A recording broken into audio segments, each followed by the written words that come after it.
अब अपन बात करते हैं किसकी, इलेक्ट्रो मैग्नेटिक वेव की, EMW।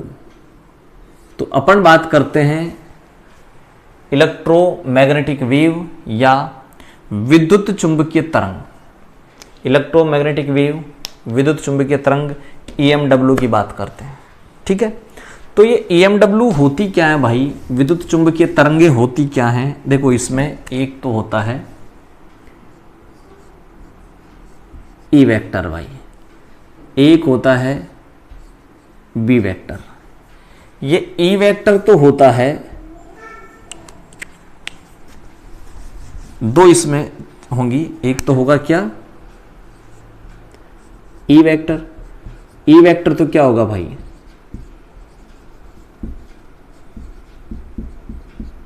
Electric field.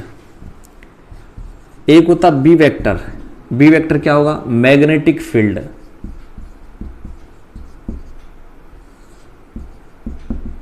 तो इसमें दो चीजें होंगी, एक E वेक्टर होगा, एक B वेक्टर होगा।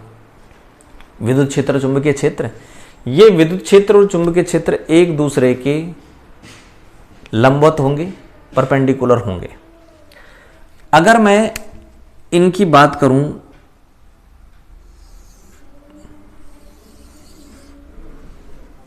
ये तो हो गई भाई कि वेव इस दिशा में जाएगी, तो ये तो हो गए जो इलेक्ट्रोमैग्नेटिक वेव है उसके जाने की दिशा इस डायरेक्शन में जाएगी, डायरेक्शन ऑफ वेव इस दिशा में जाएगी। ठीक है, ये हो गया सपोज x हो गया, ये y हो गया, और दूसरा यहां पर अपन ले लें ये z।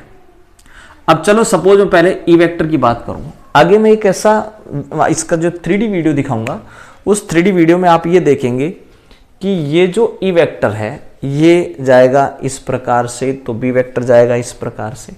मतलब दोनों एक दूसरे के परपेंडिकुलर चलेंगे, एक दूसरे के लंबवत चलेंगे।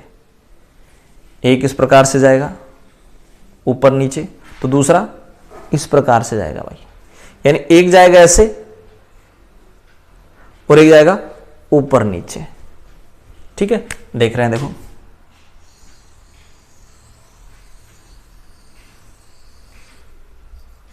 ठीक है। दूसरा कैसे जाएगा भाई, इस प्रकार से।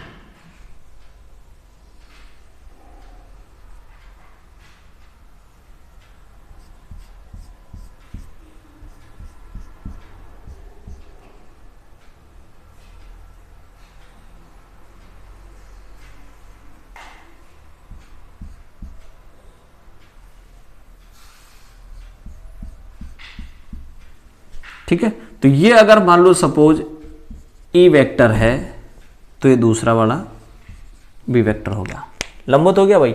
E वेक्टर कहां जा रहा है, ऊपर नीचे ऊपर नीचे। B वेक्टर कहां जा रहा है, इस प्रकार से। और ये x हो गई वेव की डायरेक्शन की दिशा, वेव का जो डायरेक्शन है वो डायरेक्शन ऑफ वेव, तो x वेव की डायरेक्शन हो गई। ये y में E वेक्टर हो जाएगा, इस z में B वेक्टर हो जाएगा भाई। ठीक है, तो ये आपके पास इलेक्ट्रोमैग्नेटिक वेव है। तो इलेक्ट्रोमैग्नेटिक जो वेव होती हैं, उन इलेक्ट्रोमैग्नेटिक वेव में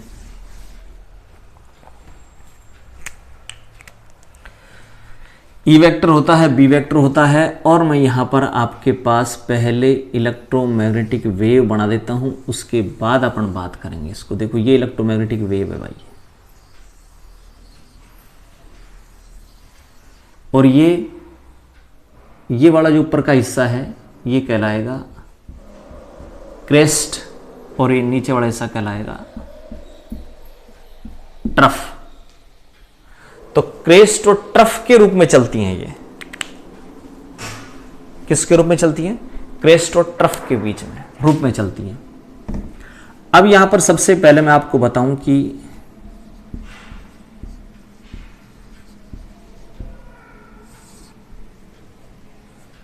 वेवलेंथ क्या होती है।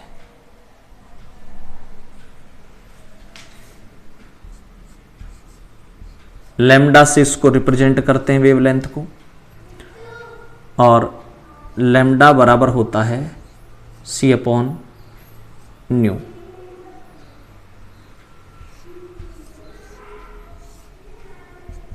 इसकी यूनिट क्या होगी भाई? सेंटीमीटर ले लो, मीटर ले लो, एंगस्ट्रॉम ले लो, ये होती है इसकी यूनिट। अब ये वेवलेंथ होती क्या है? वेवलेंथ होती क्या है? दो क्रेस्ट के बीच की दूरी ले लो या दो ट्रफ के बीच की दूरी ले लो, लैम्डा बोलेंगे आप। तो वेवलेंथ या लैम्डा क्या होता है भाई? लैम्डा बोलते हैं इसको। ये जो सिंबल मैंने बनाया है, इस सिंबल को क्या बोलते हैं बताएं? लैम्डा। तो ये लैम्डा है। तो लैम्डा क्या होगा बताएं? दो क्रेस्ट के बीच की दूरी बोल दो या दो ट्रफ के बीच की दूरी बोल दो, क्या कहलाएगा? वो वेवलेंथ कहलाएगा। तो वेवलेंथ होता है लैम्डा, और लैम्डा बराबर होता है c/ν। अभी न्यूमेरिकल करेंगे जब और देखेंगे अपन। तो वेवलेंथ क्या होती है बताएं? दो क्रेस्ट के बीच की दूरी या ट्रफ के बीच की दूरी होगी लैम्डा। ठीक है। इस लैम्डा के बाद दूरी है, तो दूरी या तो सेंटीमीटर में होगी या मीटर में होगी। फ्रीक्वेंसी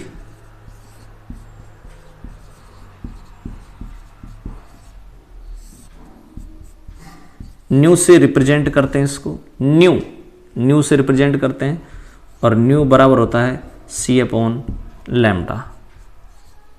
ठीक है। या तो CPS लिख देंगे या हर्ट्ज लिख देंगे। ठीक है, ये हो गया। या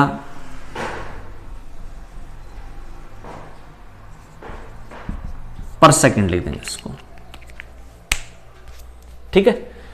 अब ये जो CPS है, हर्ट्ज है, या इसको पर सेकंड है, ये होते क्या है भाई, और ये फ्रीक्वेंसी होती क्या है? ये निश्चित बिंदु है कोई भी, इस निश्चित बिंदु से 1 सेकंड में कितनी वेव जाएंगी वो क्या कहलाएगा? इसकी फ्रीक्वेंसी। ठीक है। तो मान लो फ्रीक्वेंसी न्यू बराबर जैसे मैंने लिखी है 10 पर सेकंड, तो इसका मीन्स क्या है? इसका मीन्स क्या है? 10 वेव 1 सेकंड में निकलती हैं उस निश्चित बिंदु से।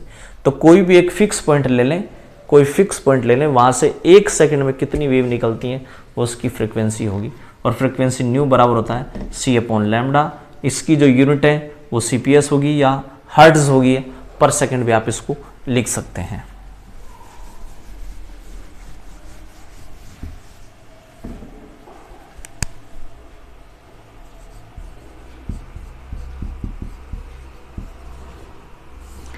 एम्पलीट्यूड क्या होगा भाई? ए से रिप्रेजेंट करते हैं, और ये ए होता क्या है? ये रहा क्रेस्ट की ऊंचाई, हाइट, या ट्रफ की गहराई, डेप्थ। ठीक है। तो क्रेस्ट की ऊंचाई या ट्रफ की जो गहराई है उसको आप क्या बोलेंगे? एम्पलीट्यूड बोलेंगे। और ये भी वही होगी, सेंटीमीटर मीटर में ही होगी, ऊंचाई गहराई अपन लेंगे तो ये होगा आपके पास एम्पलीट्यूड ए। 1 सेंटीमीटर का एरिया ले लें आप, उस 1 सेंटीमीटर के एरिया में कितनी वेव हैं वो कहलाएगा वेव नंबर, तरंग संख्या। और तरंग संख्या को प्रदर्शित करते हैं भाई न्यू बार से, और न्यू बार बराबर होता है 1/λ। ठीक है भाई, ये हो गया आपके पास वेव नंबर, न्यू बार बराबर 1/λ। क्या क्या चीजें आप यहां देख ली अपन ने, इसकी प्रॉपर्टीज पढ़ रहे हैं अपन। पहली प्रॉपर्टीज कि ई वेक्टर और बी वेक्टर से संबंधित होती हैं, यानी इलेक्ट्रोमैग्नेटिक वेव में ई वेक्टर बी वेक्टर दोनों होते हैं भाई। ई वेक्टर आंख के रेटिना को इफेक्ट करता है, प्रभावित करता है। ये ई वेक्टर और बी वेक्टर एक दूसरे के लंबवत होते हैं भाई। एक इस प्रकार से चलेगा तो दूसरा ऐसे चलेगा। ए वेक्टर बी वेक्टर एक दूसरे के परपेंडिकुलर होते हैं, लंबवत होते हैं। एक अपन ने बताया लैम्डा, दो क्रेस्ट या दो ट्रफ के बीच की दूरी। एक अपन ने कहा न्यू, फ्रीक्वेंसी, एक निश्चित बिंदु से एक सेकंड में कितनी वेव जाती हैं वो न्यू।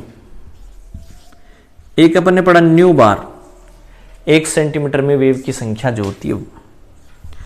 एक आपने पढ़ लिया क्या, एम्पलीट्यूड ए, क्रेस्ट की ऊंचाई और ट्रफ की गहराई।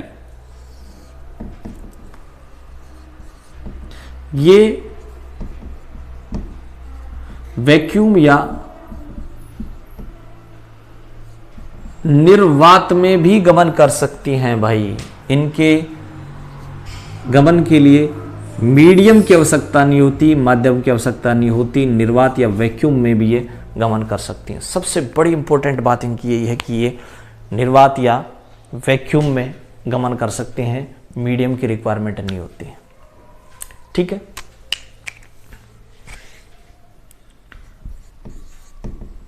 इनकी जो वेलोसिटी है वो प्रकाश के वेग के बराबर होती है। किस स्पीड से गति करती है, मूव करती हैं ये, प्रकाश के वेग के बराबर, वेलोसिटी ऑफ लाइट। और इनकी वेलोसिटी सेम होगी, कितनी होती है, c, ये c है वेलोसिटी ऑफ लाइट, प्रकाश का वेग।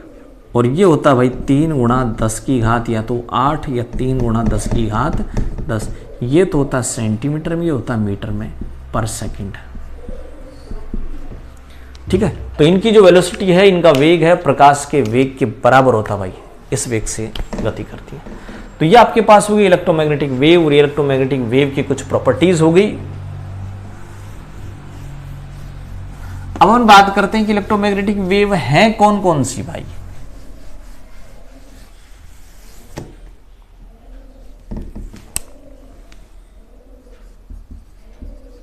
विद्युत चुंबकीय तरंगें या इलेक्ट्रोमैग्नेटिक वेव हैं कौन कौन सी, तो इसका याद करने का एक तरीका मैं लिख रखा हूं, लिख देता हूं मैं। रम्मी, VCU, XYC, ये आपको याद करना पड़ेगा। Rummy, VCU, XYC, rummy, VCU, XYC। Rummy, VCU, XYC का मीन्स क्या है कि ये R तो है,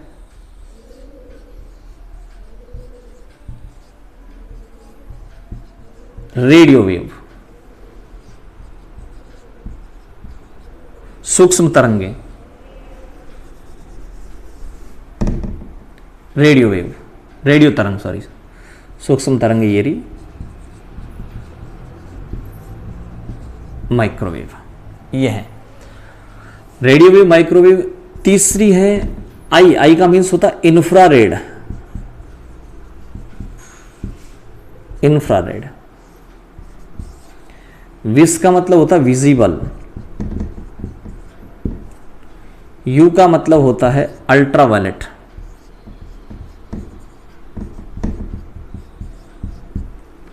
एक्स का मीन्स होता है एक्स रे, चल जा आराम, चल जा, कोई दिक्कत नहीं, ऐसी है एक्स रे। वाई है अपने पास, वाई नहीं है हालांकि, ये गामा लिख देता हूं मैं इसको, गामा होता है ये गामा रे। और 8वें आपके पास है कॉस्मिक रे। ठीक है भाई, तो ये आपके पास रेडियो वेव है, ये माइक्रोवेव है, ये इंफ्रारेड है, ये विजिबल, ये अल्ट्रावायलेट है, एक्सरे, गामा और ये कॉस्मिक रे।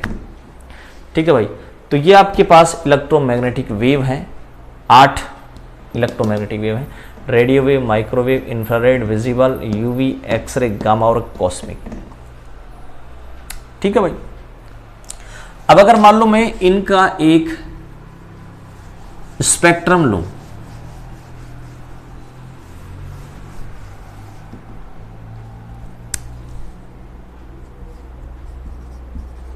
AMW स्पेक्ट्रम लें आप इसका, यानी इलेक्ट्रोमैग्नेटिक वेव जो है उनका अगर आप एनर्जी वगैरह बताएं तो आप उसको इलेक्ट्रोमैग्नेटिक स्पेक्ट्रम बोल देंगे। एनर्जी का बढ़ता घटता क्रम में लिख दो, दोबारा लिख दें, याद करने का तरीका।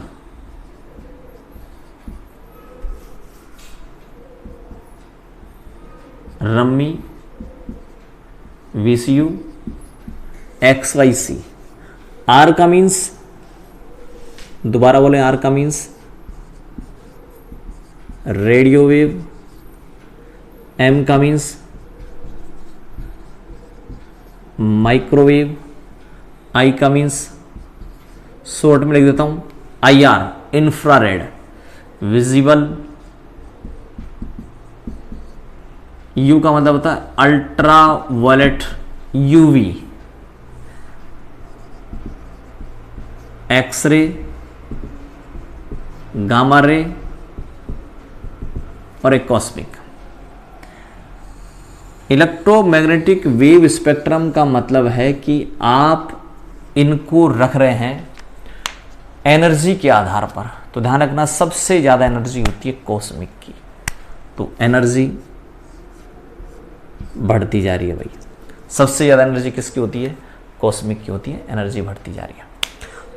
ठीक है, आगे एक फार्मूला लिखेंगे आप, अभी एक सिद्धांत आएगा, थ्योरी आएगी, E=h/ν, प्लांक की क्वांटम थ्योरी आएगी। तो आप यहां देखेंगे इस एनर्जी के बीच और इस फ्रीक्वेंसी के बीच डायरेक्ट प्रोपोर्शनल का रिलेशन है। तो अगर एनर्जी बढ़ेगी तो न्यू भी बढ़ेगी। न्यू इक्वल होता है C/λ। तो इस न्यू के बीच और लैम्डा के बीच भी उल्टा संबंध है। तो न्यू अगर बढ़ेगा तो लैम्डा घटेगा। एक आपने पढ़ा था कि न्यू बार इक्वल 1/λ। तो लैम्डा के बीच, न्यू बार के बीच भी उल्टा संबंध है। तो अगर लैम्डा घटेगा तो न्यू बार बढ़ेगा। सही है भाई। तो एनर्जी हो गई, फ्रीक्वेंसी हो गई, लैम्डा हो गया, न्यू बार हो गया। ये आपने इनका ऑर्डर लिख दिया। ठीक है, लैम्डा उल्टा होता है, बाकी तीनों चीज सीधी होती हैं भाई। एनर्जी, न्यू और न्यू बार बढ़ रही है जबकि लैम्डा घट रहा है। तो सबसे ज्यादा एनर्जी कॉस्मिक की है। तो कई बार क्या करता है वो, क्वेश्चन ये देता है, 3 दे दी उसने कि भाई एक रेडियो वेव, एक उसने ले ली विजिबल, एक माइक्रोवेव और एक यूवी। 4 इलेक्ट्रोमैग्नेटिक वेव ले ली और कह रहा है कि इनको बढ़ती हुई फ्रीक्वेंसी के क्रम में लिखें, बढ़ती हुई फ्रीक्वेंसी के क्रम में लिखें। तो आप सबसे पहले इनको एडजस्ट करेंगे। Rummy, radio wave, radio wave, micro, micro इसमें नहीं है, माइक्रो है ये रही रम्मी। IR है क्या? IR है। विजिबल, विजिबल के बाद UV, ये रख दिया। अब आप ये देखेंगे कि इनकी एनर्जी बढ़ती जा रही है, लैम्डा ही तो घटेगा ना, लैम्डा घटता जा रहा है, एनर्जी बढ़ती जा रही है, न्यू बढ़ती जा रही है, न्यू बार बढ़ता जा रहा है। बस ऐसे एडजस्ट करना है। कई बार प्रश्न पूछा गया है, कंपटीशन एग्जाम में है, तो बड़ा अच्छा प्रश्न है, आप इसको देखेंगे। 2, 3, 4 आपको इलेक्ट्रोमैग्नेटिक वेव दे देगा। ठीक है, अब आपके पास ये जो विजिबल रीजन है, दृश्य क्षेत्र है,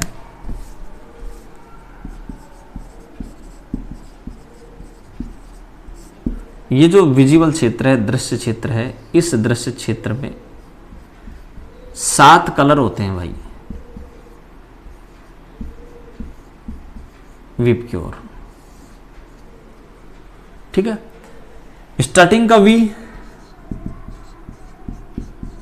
वॉयलेट कलर है, I इंडिगो है, B ब्लू है, G ग्रीन है, Y येलो है, O ऑरेंज है, R रेड है। तो ये 7 कलर हो गए अपने पास। इन 7 कलर में एक चीज ध्यान रखें, मैं आपको कन्फर्म ये बात बताऊं कि ये जो रेड है इसकी लैम्डा सबसे ज्यादा होती है। लैम्डा याद रखें, अब तो तीनों आप जानते ही हैं। यानी मैं आपको बता रहा हूं यहां विजिबल स्पेक्ट्रम,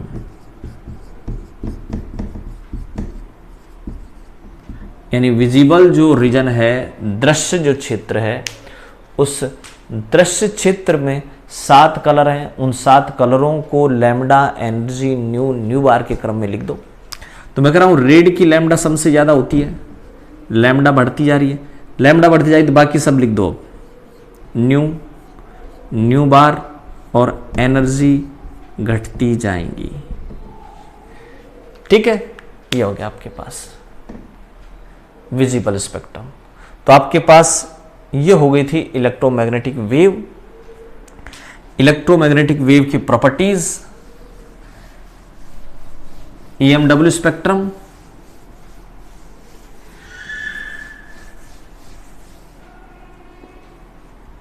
दो तीन चार कलर दे दे, मान लो 2 कलर दे दे कि भाई एक तो अपने पास ब्लू कलर है, एक रेड कलर है और एक येलो कलर है।